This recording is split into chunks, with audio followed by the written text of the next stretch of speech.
My clumsy ass knowing. Let me see. I read this. Okay. All right. Okay. Good evening. What's poppin', everybody? Throwback Thursdays. Throwaway Thursday. Grand evening.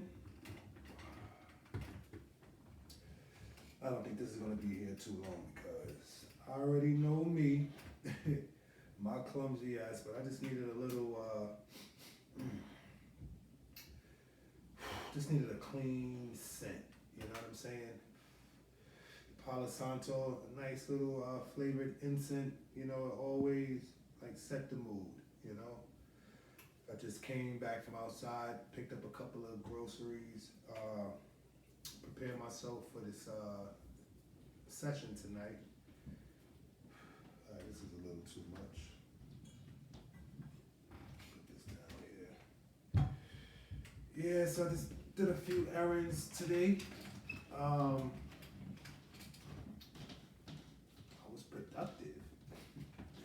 I've been in a slump though, I ain't even gonna lie.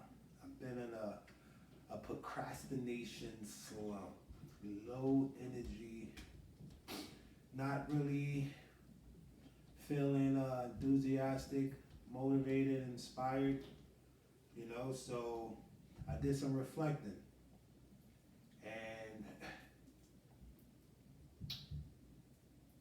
And with this new 2023, it's not a new year for me. It's no resolutions. But I'm just noticing, like, just reflecting, right? Because we are in the new year, okay? My mojo was lost and found. My mojo was lost and found. All right? And we're going to get into that.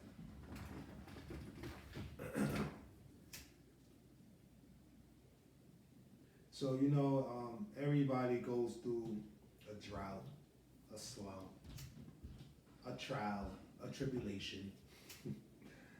And depending on where you at mentally, where you at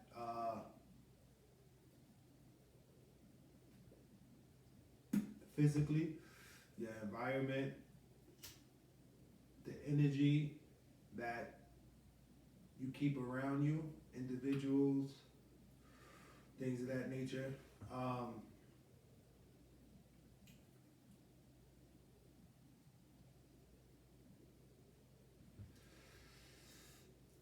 We have to pay attention. Right? So,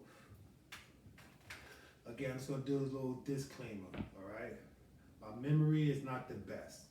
Okay. There's times that my mind will drift off. I'm in conversation and something will come up, right? That I just want to just insert, and then I'll fuck around and go off track, right? And then take me a little time to get back, right? So I have my cell phone, right? I'll be recording as a backup. So if I do have those, when I do, because I'm not going to say if, when I do have that that brain freeze, I can refer to my phone, get me back on track, so I don't have to take too long, you know, to get back to the story, topic at hand. So my mojo lost and found. Now I'm gonna go back to where I can remember, right? Where I can remember where I was at, like the top of my confidence, and where it dipped, and then where it never got fixed. Or not say that it never got fixed. I can say when it dipped, it was the process took a little longer than expected, right? To like get the confidence back, right? Oh, shit. So I had my moments, where I'll shake it off, and regain my confidence depending on the situation and place where I'm at, right? Sometimes just get enough, you know what I'm saying? Beating yourself up, not being enthusiastic about life, you know? So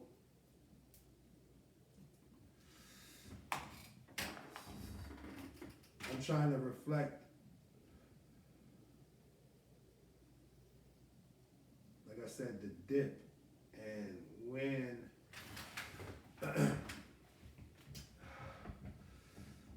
when I lost and when I found it, right? So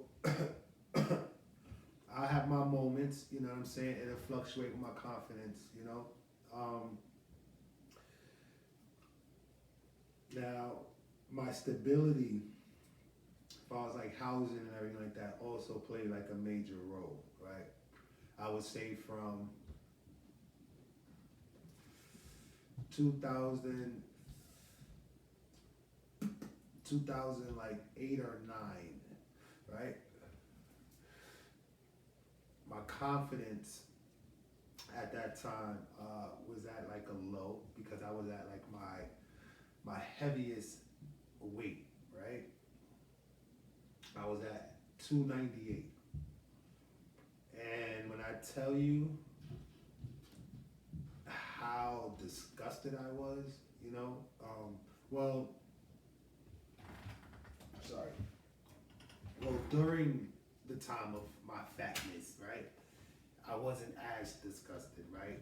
I found ways to embrace it or just not think about it and just, go about it like any other day, right? I had a girl at that time. Yeah, I was in a relationship, right? 2008. Met this young lady, and I moved into her crib. That's crazy, right? I moved into her crib. She lived in Tribeca. I was working, what job did I have back in 2008? 2008, actually, was I unemployed? I think I was, no, 2008, 2009. I know I was staying on Parkside. I was on Parkside, 170 Parkside in Ocean. I was, 2008. Damn, I think I was doing Banana Republic, if I'm not mistaken. I think I was doing retail. I was doing retail 2008, 2009. Yeah, and then 2008, 2009. And then I was doing retail. And then I was also dibbling dabbling with chair massage, right? So I would get so the chair massage was like a side gig, like on call, right?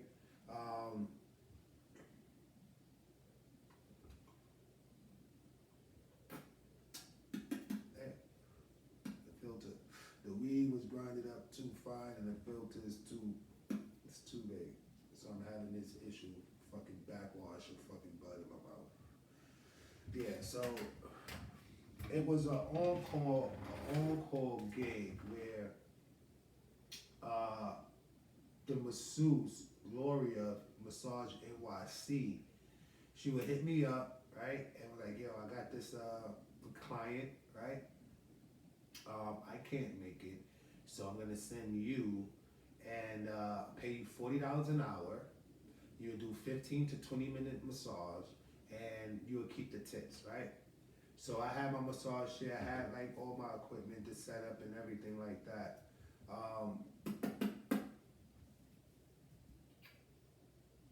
I had to set up and everything. So She had contracts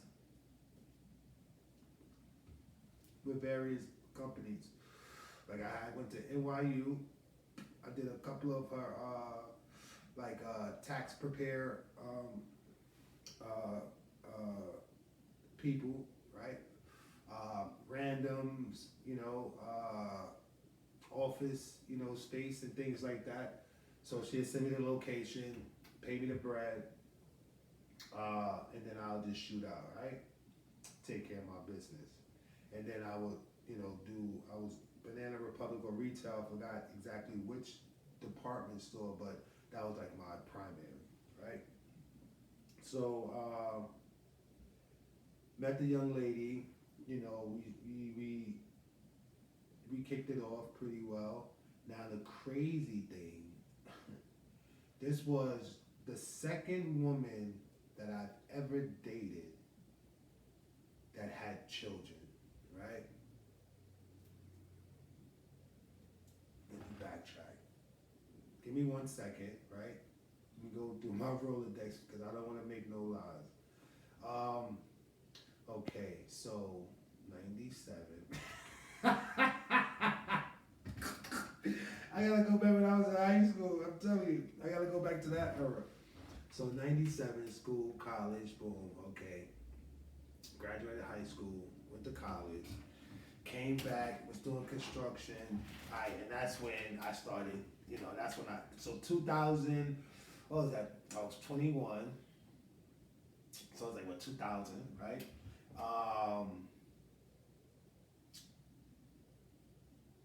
Yeah, so I was dating. Yeah, that's when I started hitting the dating scene, right? Uh, and let me see. So dated those. All right, no kids, no kids. Um, got into a relationship with my son's mom. She didn't have any kids. Dated like some randoms. They didn't have Emily. That was the first, and she was Puerto Rican. That's crazy. She was Puerto Rican. Emily. She had one son. Forgot his name, right?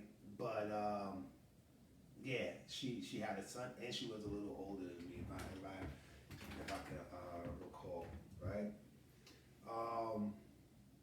The second, so I dated her, and then did I date anyone else with kids? After that, right, 2000, boom, 2001.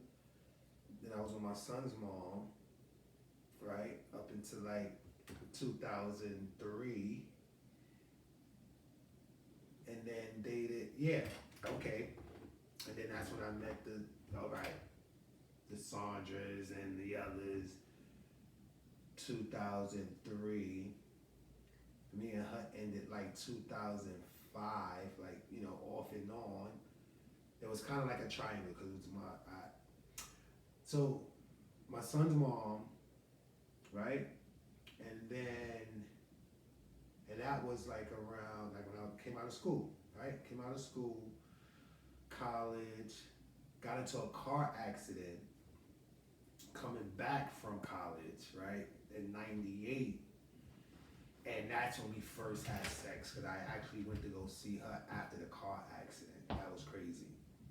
That's when we first had sex, and we was just dating. We didn't get into a relationship. Got into a relationship maybe after a year and a half, solidified it. Then we was gonna break up. We became best friends. We was gonna break up because we was just like headbutted. It was a lot. And then we was gonna break up. She told me she was pregnant. I tried to make it work. And then it just went downhill from there, right? So that's when I met the chick Sandra. And she didn't have kids. She was actually a virgin. That was crazy, 24-year-old virgin. And then from her, we ended like 2005, right? The triangular, like, my son's mom, her. And then from there, I dated. Did they have? All right, so I probably had sex with women that had kids, but I didn't date. I wasn't in a relationship, right? So I was in 2 relationships with women that had kids, and both of them was Hispanic. That's crazy, right? So just with the culture of Hispanics, like Puerto Ricans, Dominicans, and this is just from my experience of being around Puerto Ricans and Dominicans, okay? When it comes like to their kids and things like that, right? So I wasn't used to it, number one, right? A woman with kids, right? But then on top of that, I wasn't used to a woman that didn't have control over their kids. Now Emily, her son was like young, right? So it wasn't that bad. And then I wasn't really around him like that. You know what I'm saying? Like when it was us, right? She had like baby daddy issues or whatever, but it wasn't to the extent where it caused like problems with us, right? Now Lizette, she had 2 kids, 2 teenagers. Yeah, she had 2 teenagers, a boy and a girl. She had them back to back. So when I came on the scene,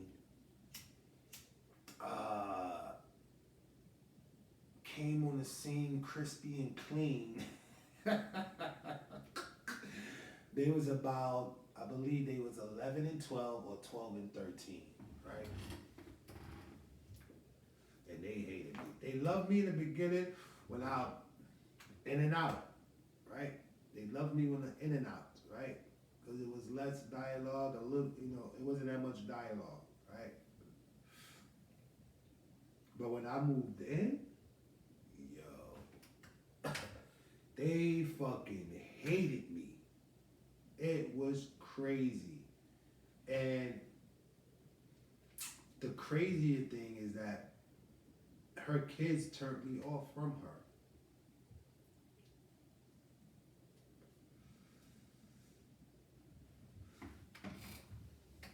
her. Her children turned me off from her because she didn't have any control over her kids. The father wasn't in their life. So now, 12 and 13, single mother, Puerto Rican, like that. So the culture of that alone, that I know, like the children is mad disrespectful to the parents. The Puerto Ricans, like mad disrespectful. That's my experience, right? So I'm experiencing the disrespect while I'm in-house now. So I'm like, okay. Now I have to assess it because, I can't come in hot, right? Number 1, they're not my kids. Number 2, I'm new, right? Number 3, I have no authority. You know what I'm saying? That's up to the moms. Disciplinary. So it was times, like every time. I swear it felt like every time, like I had to say something. Or it got to the point where I'll sit back. Like I didn't come in hot. So I got in, in-house and I'm just observing now. And I'm like, yo, this shit is crazy. Now she was a security guard at this hotel. Kids went to school now. The good thing, they wasn't street kids, right? So they was just spoil you. They was spoil you right now. That's a difference. You have spoil you kids, right? And then you got spoil you rotten kids. The spoil you ones, you can tolerate. I can tolerate the spoil you ones, right? It's the spoil you rotten ones, right? Because when you're spoil you rotten and then you at a older age, it's fucking disgusting, right? So, again, single parent, You know, no man in their life, I mean, no father, no, their grandfather was in their life, but it wasn't, you know, he wasn't like authority figure. You know what I'm saying? Like they were still running the house, still running their moms. So I'm in the house and I'm just observing a lot of shit, and I'm just like, yo, this shit is, you know, this shit is not right, but this is what she's used to. This is what she's comfortable to, right? Keep that in the back of your mind, steptoe. But then as time progressed, I'm like, okay. Start having little conversations with her, and I'm like, yo, that's disrespectful. And that's also disrespectful. And you allow it. You know what I'm saying? Like, when are you gonna put your foot down? Right? So it was like those kind of conversations. So she attempted, right, to be a little forceful, and they fucking rebelled. And then it got a little more intense, and I'm like, I had to say a little more to her. So now our conversations are getting a little deeper. You know what I'm saying? Because I'm like, okay, you're not even trying to like fix this right here. So then hearing it from me, I give like suggestions or whatever. You know what I'm saying? Because I can't go in there and say it to them. I have to let her be the messenger, right? And again, it wasn't me telling her what to do. I was giving her my opinion, right? As a man, and I have a kid, as a father, right? And she took whatever resonated, and she went and handled her business, right? As a mom. But they didn't go for that shit because they like, yo, you wasn't doing this shit before. He wasn't here. You wasn't doing none of this shit before. That was their argument. And they're technically right. Mom, we was running over you this whole time for 12, 13 years, okay? This nigga just came on the scene. Now, you want to try to put the brakes? It's not happening. Accelerate, right? So now it's becoming frustrating. It's becoming tension between me and her now because when she goes in there, she's not getting the respect. And then now she has to go out her mother character and put hands on him. Like do shit now to like really try to correct the issue and punish them, but then also like show me that, yes, I'm listening, right?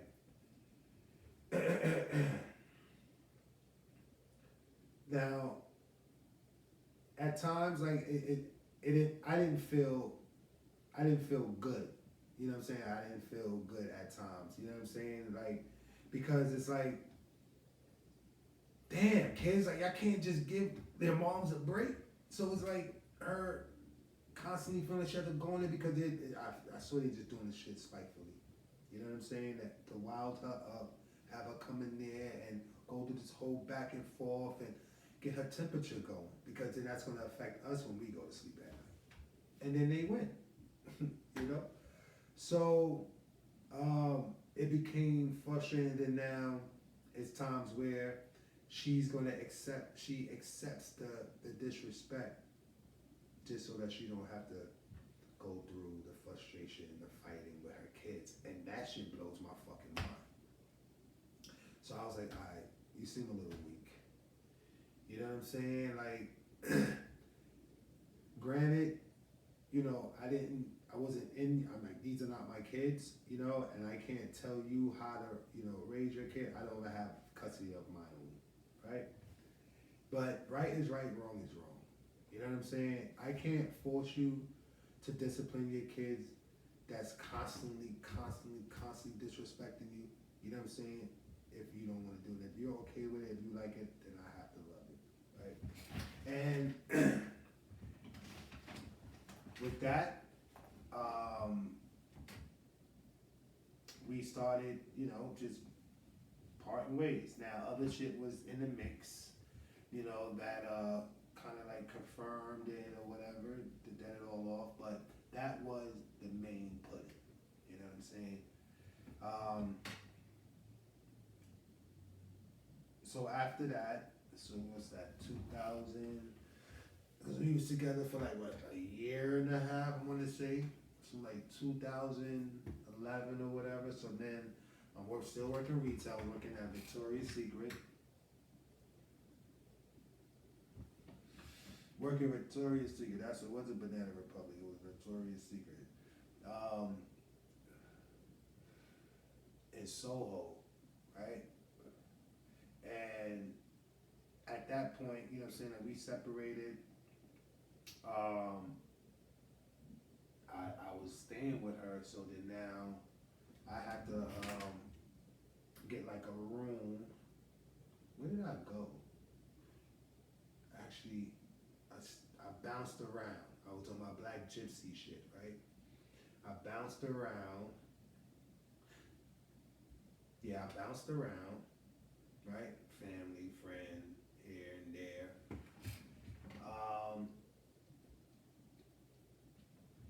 Up until like 2012, and then I moved to California for a year. I was like, yo, listen, I can't do this bouncing around shit. I need something new. You know what I'm saying?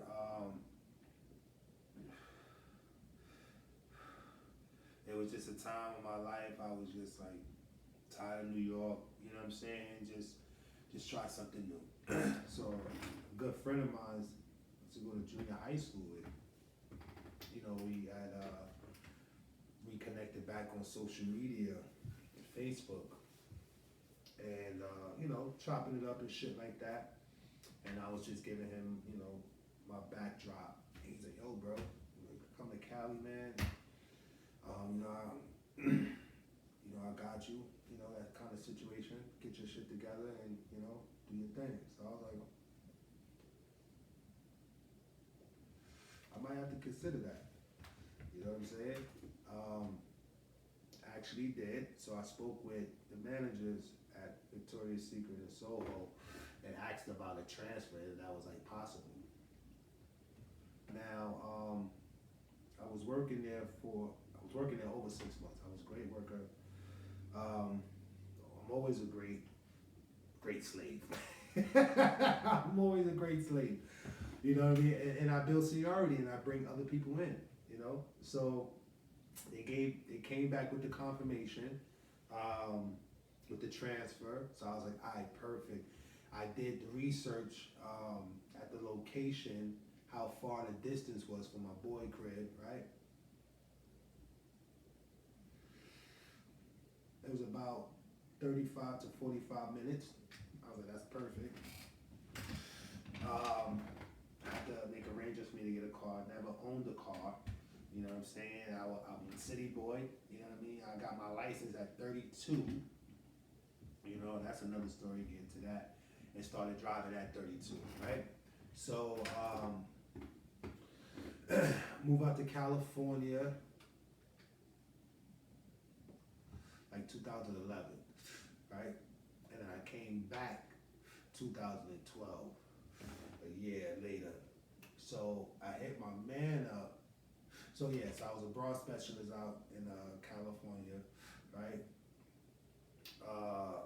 Broad specialist, stock, shit like that, right?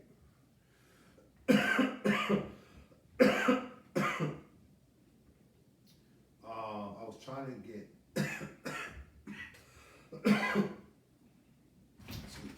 get some water.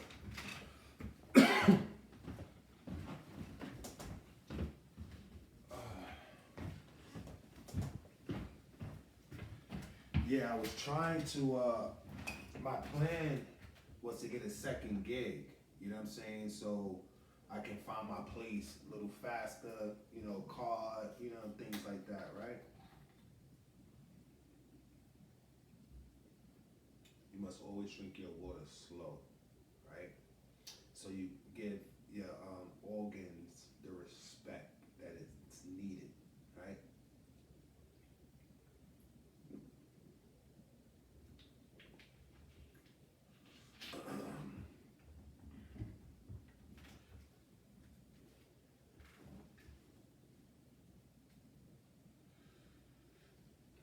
right? So I was looking to get a second gig. That was the plan, right? So I was like, let me look, see if I could do either like another retail gig. Nothing wasn't really working out as far as like on my schedule, right? So I looked to do security. Now, I never, ever wanted to work a security job, right? I just felt like it was stationary. I wasn't being productive, this and that and the third, right? And the funny thing is that I did security for like 4 months prior to moving to California. I did security at Voodoo Lounge on Nostrand in Halsey. Was it Nostrand in Halsey? Yeah, I believe it's Nostrand in Halsey. Right? I did like to get some extra cash to move out to California. So I did that for 4 months, right? So I was like, you know, that'll be like the quickest thing from what I was hearing when I was in California, security gig. So I'm like, all right. So that shit didn't come, man. I paid fucking $165 for the license and certificates and all this other shit. And nothing. Like it was like an agency. And they were supposed to find me a gig or whatever the case may be. Time is going by and I'm like, yo, nothing. So I'm still looking for second gigs. Nothing is coming about, right? I did buy a car, a white Lincoln Continental, a motherfucking cab, a gypsy cab, out this motherfucker, right? I think that was like a 2000, I think it was like a 2008 or 2009, right? If I'm not mistaken. And it was clean. Peanut butter guts. It was white with peanut butter guts. You know what I'm saying? Crazy. So time was going by. I wasn't finding the second gig. And then I hit my man up back home, right? My man Dave. I used to work with him doing like cable, Time Warner, Sprint, AT&T, Sprint, shit like that, right? So I hit him up, you know, just to check up, you know, see how he was doing or whatever. And he was like, you know, I'm good. I said, yo, you still doing cable? He was like, nah, man, I'm doing satellite work now. I was like, what you mean? He said, I got a crew, and what we do is we go from state to state. I get contracts from state to state, and we remove the 4G and add the LTE. I said, what the numbers looking like? I said, you hiring? He was like, yeah, I'm always looking for work, man. He said, you know, you got a good history, you know what I'm saying? I was like, you know, dog, I said, what the numbers looking like, though? He told me them numbers. I said, yo, I'm putting my 2 weeks in right now. And that's a snapping fact. What was the pay, if I could recall? Damn, how much he was paying me? I think I was getting paid $200 a day, $2 or $250. Actually, it was $250 a day, right?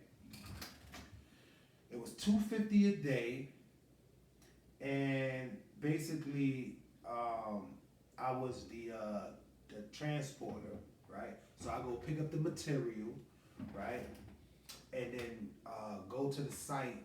You know what I'm saying? Offload. You know what I mean? And then go to the hotel, right? And then meet the guys and shit like that. So I'll either go ahead of the guys and meet the guys there, you know what I'm saying? Or they'll go before me. I'll go pick up the load and then meet them there, right? And that right there, I started driving at 32, y'all. Right? And that was like, what, 2005, 6? So now, I'm what? I'm 30-something. I'm 30-something, right? I'm like, maybe like, what, 36, 38, right? Get out there. No. Yeah, so, yeah. So I come back. So it took me 3 days. I drove back to Brooklyn. Took me 3 days, right? And the crazy thing is that yeah, it was MapQuest back then. So I had my iPhone 3G, and I still got that. Matter of fact, bullshit. Yo. I hate bullshit. This is the cell phone that I had when I was living in Cali, and this was 2011, right? In 3G, right? So what I used to do, what I had to do when I was driving back, I would MapQuest, right? My route, you know what I'm saying? And then when I make my stop, either like a gas stop or like a food stop, I'll go into like McDonald's, get the Wi-Fi, get my route, and resume. You know what I'm saying? And just kept it going, right? Until I got far enough to where I was able to just use like 3 to 4 pages to get me to get me back home, right? So I didn't have to make no other stops. So the printout gave me enough, you know what I'm saying, for the duration where I was at and where my destination. So get back home. So I was on my Black Gypsy shit again, you know what I'm saying?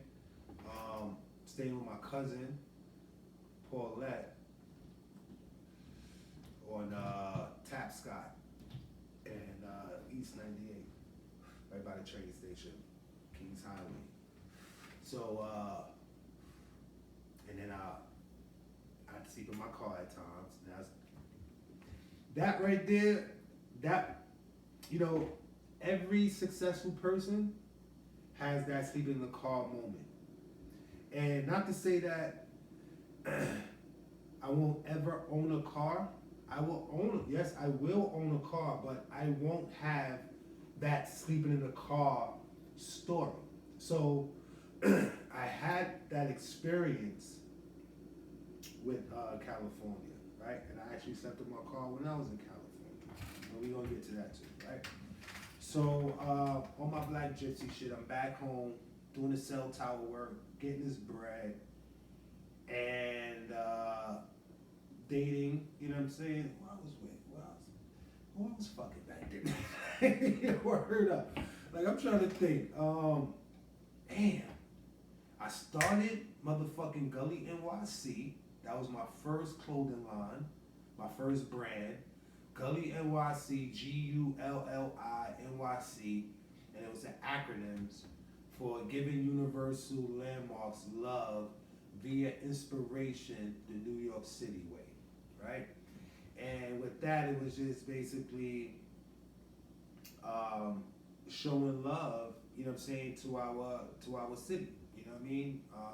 Homage, you know, to the neighborhoods, the cultures, you know what I'm saying, that raised us, you know what I mean, that I grew up around, you know what I'm saying, that I engulfed, you know. Who I am today is what I've become because of the streets that I've grew up with, you know, different neighborhoods and shit like that. So, and with the gentrification now, a lot of our neighborhoods are, you know, either being destroyed, renewed, renovated, you know, high rise this, high rise that.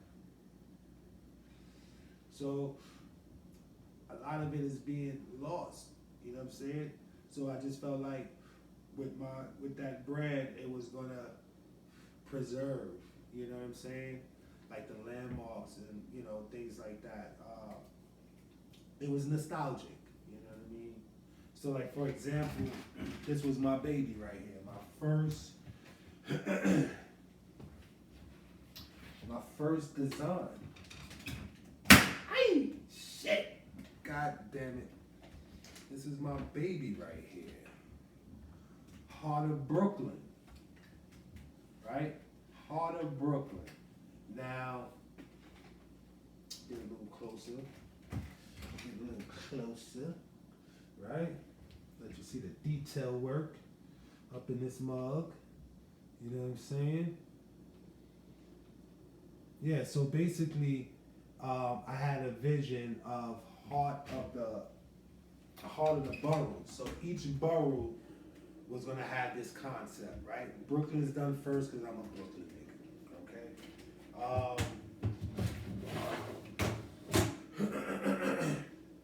And again, I was gonna have all five, right? And again, this is 2012 going to like 2013.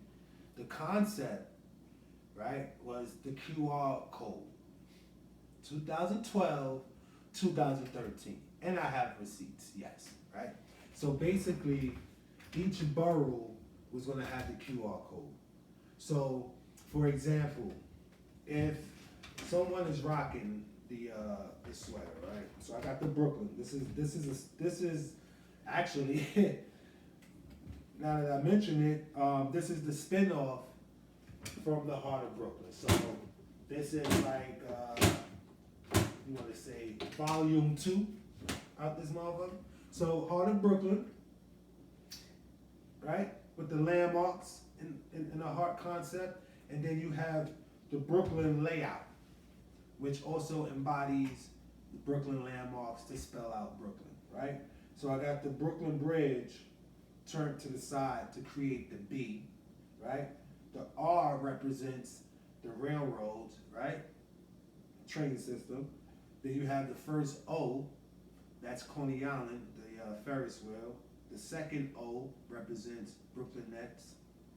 Then you have the K, which is the street sign of Flatbush and Atlantic, which is corner of the Barclays Center. Then you have the L train that represents the L. Then you have the tree bark as the Y, which represents Prospect Park, right? And then you have the BQE, the BQE with the projects on the side that creates the N, right? So you got Brooklyn, right? Which is the volume 2, the spin-off from the Heart of Brooklyn, right? So,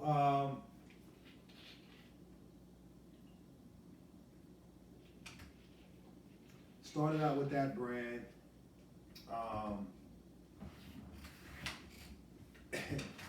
Had some unfortunate dislike with the partners, and we actually, had separated, right?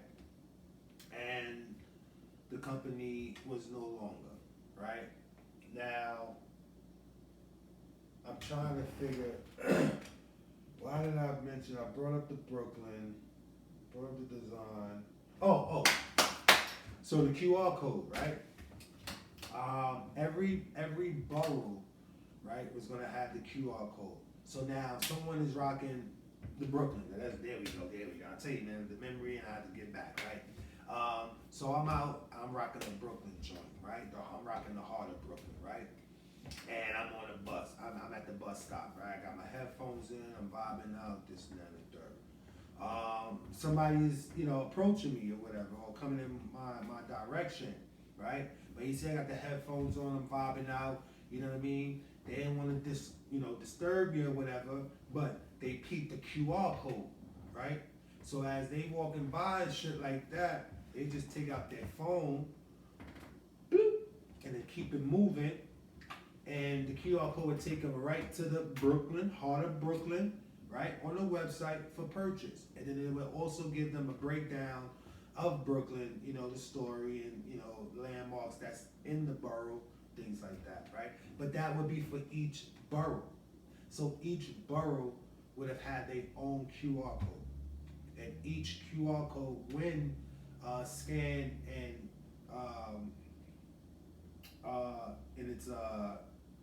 it takes them to the site, it'll have the history, of the landmarks that was used for that design. It's just a history overall about the borough, right? That was 2012-13. Always been ahead of my times. And I'm just, disappointed. At times I just beat myself up, but I'll just create some, once you're great, so many designs that ideas, that have come and gone, I have to scratch off my list. But in the event, yeah. So, that was that was like the premise of the brand. You know what I'm saying? Unfortunately, it didn't evolve. You know. Um, yeah. See, I was going back to who I was fucking around that time. So yeah, I was like, I had the brand. So I was like 2013. So 2012, 2013. I was damn. Where was that? Oh, it was Lizette. It was Lizette. Have rekindle with her. Yeah, I was messing around with her. And then what happened?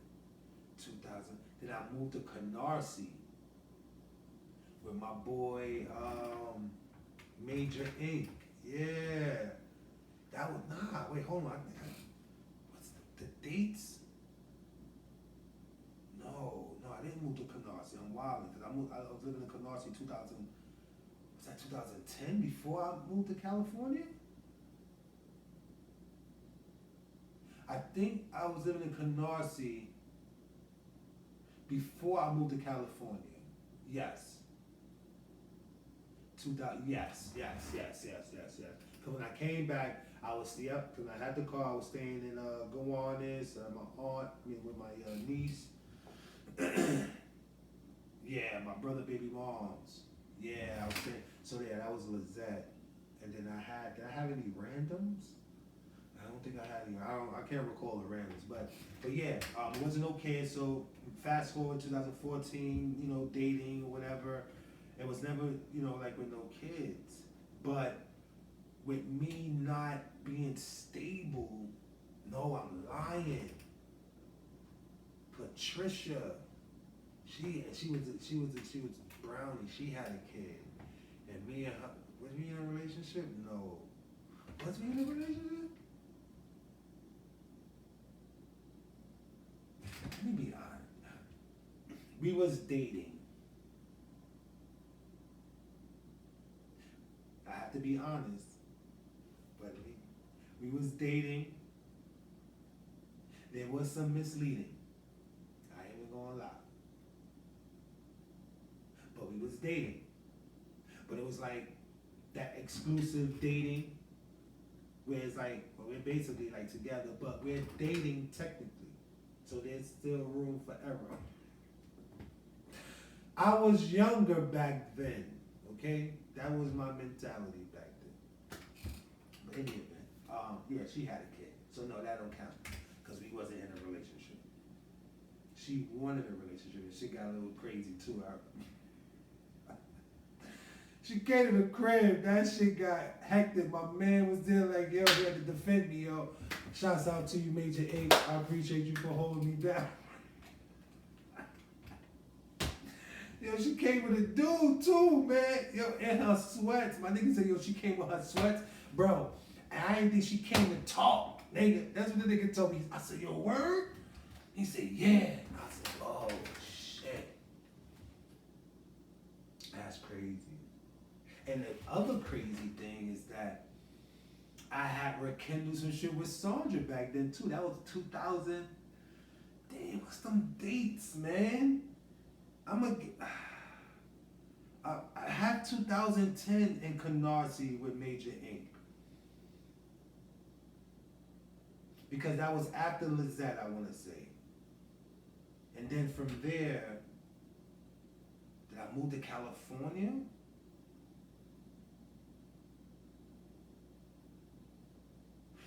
I believe so. But I may come back with another story, another live or whatever, just to like reconfirm. So as of right now, my memory serves me correct, right?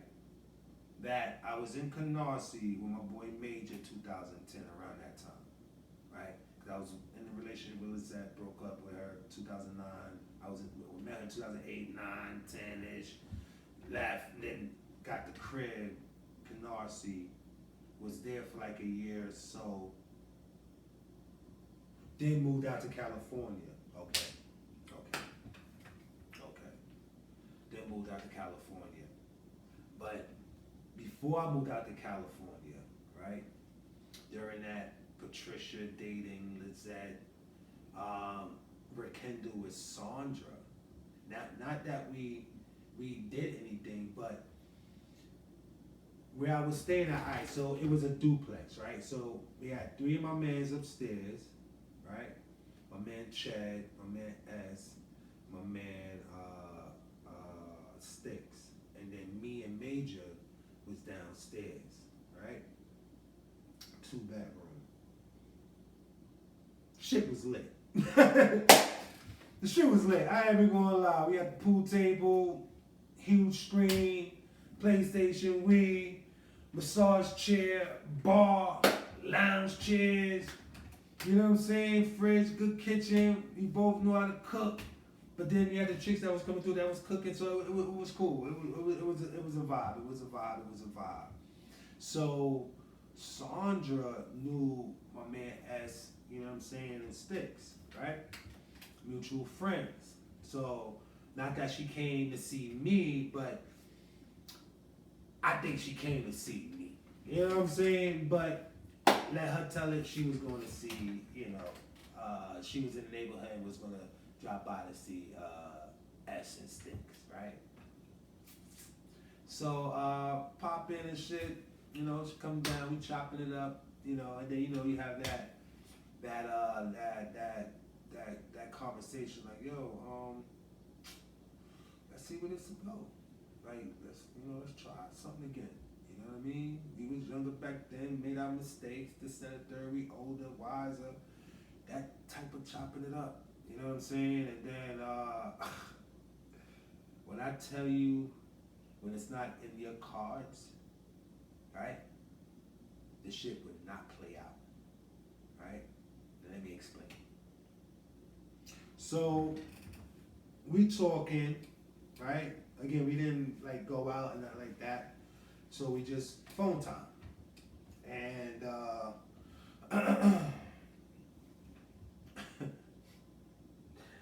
I'm at the crib on my Mac, right? I'm working and shit. And she hit me up and was like, yo, I called out. And I was like, word? And she's like, yeah, but I gotta go make some runs, this and the third. And then from there, I'm heading back to the crib. So I was like, yo, can I come through? I didn't think I said it like that. Like, I wasn't that forward, but it was like, yo, eventually, I was like, yo, can I pull up? And she obliged, but she was like, yo, I'll let you know, I'll hit you up when I'm back, when I'm heading back. So I was like, yo, I gotta work, I was gonna do my laundry. She said, I got laundry and dry at the crib. She had just got the condo on Ocean Parkway.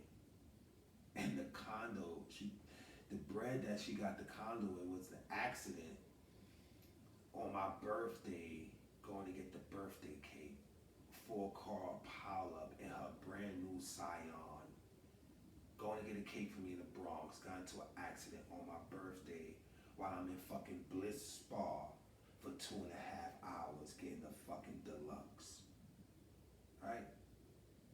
Years later, she got the bread, got the condo. Ain't mad. Thank God she wasn't hurt. You know what I'm saying? Thank God.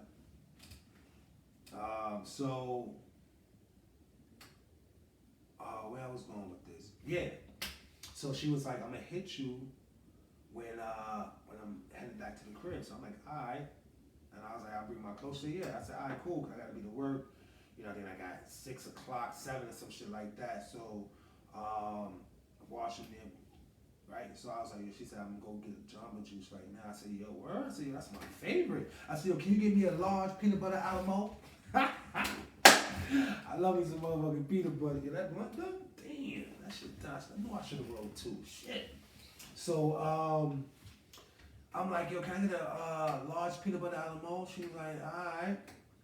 So I was like, yo, what time can I come to the crib? She said, yo, do not come to my crib after 9:30. 9:30 is the cutoff time. If you come after 9:30, you're not coming in. I said, all right, I'm gonna be there before that.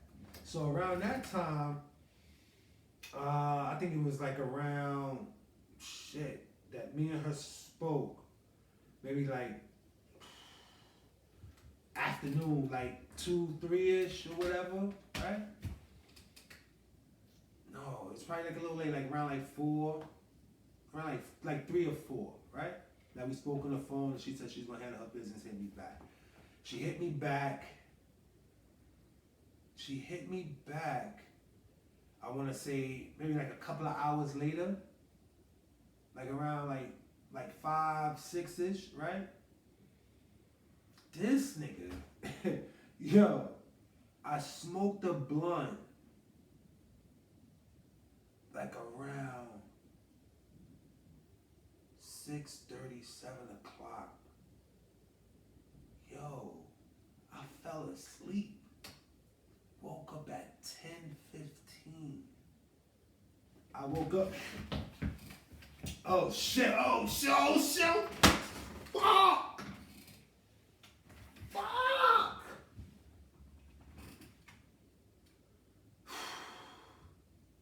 The fuck am? She said, "Don't even come after 9:30." I didn't even call. I get to work. Yo. The message. Yo. I knew I dodged a motherfucking bullet. I knew you was probably later with a bitch. La la la la la la la la la bamba. La la la la la la la bamba. What? Yo, I fell asleep. But when it's not in your cards, it wasn't in her cards. So it didn't play out. I found out maybe like a couple of years, few years later, married with a kid. Married with children. Which are all love or whatever, you know? But, yeah. That was a blow.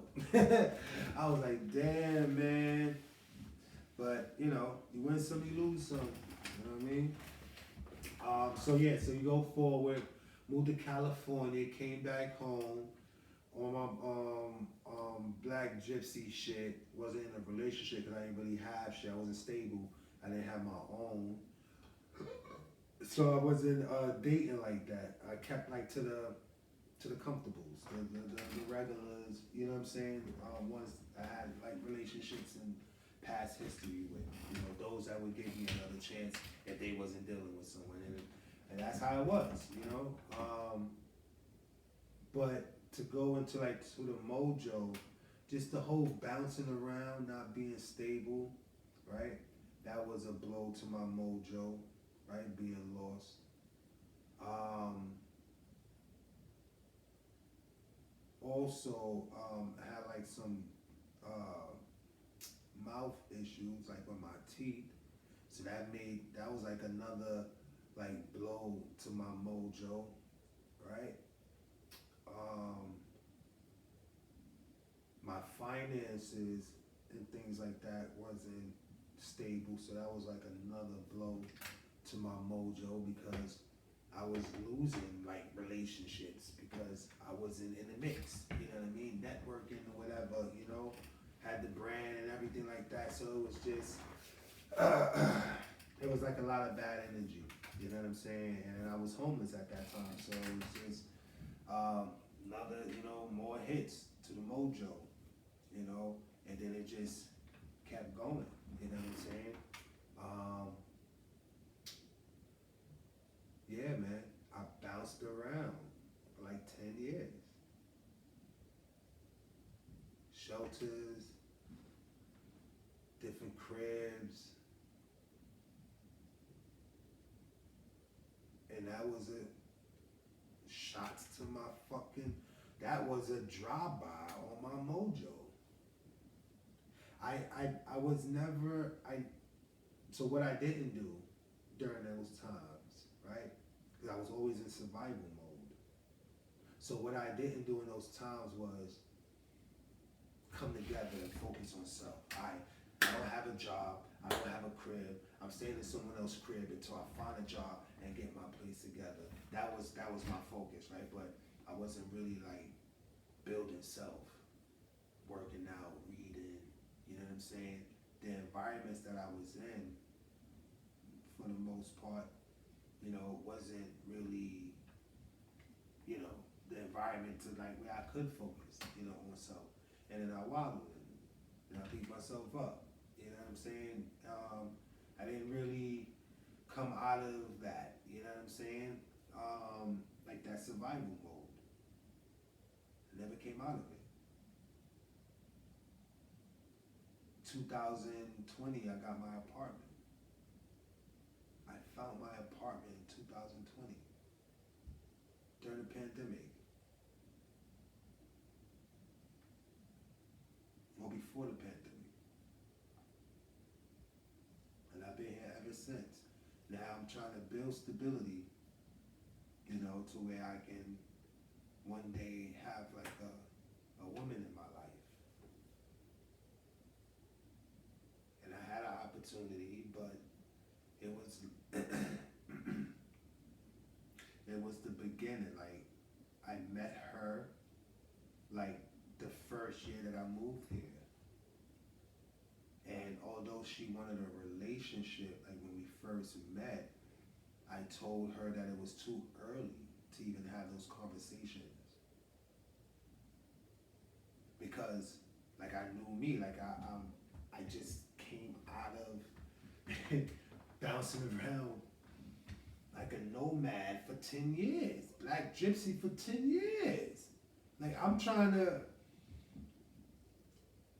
find myself, you know. So yes, I was attracted to her, but like I wanted to get to know her, like build into it. So like you could build it like with my process, you know what I'm saying, and not make it like complicated or whatever, you know. But I was wrong for not granting her that conversation so she can determine her next move and not get drawn and drown, and as she said in her quote, into the abyss of nowhere. So I was wrong for that. Now that I reflect, I apologize.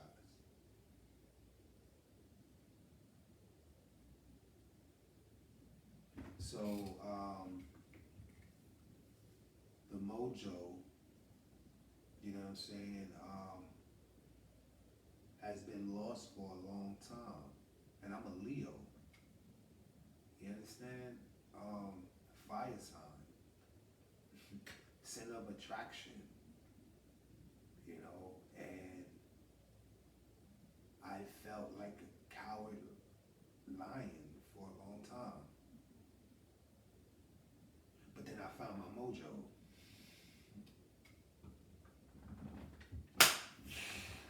A nigga found his fucking mojo, you heard? And that's gonna be on part 2. Thank you for tuning in. Appreciate you.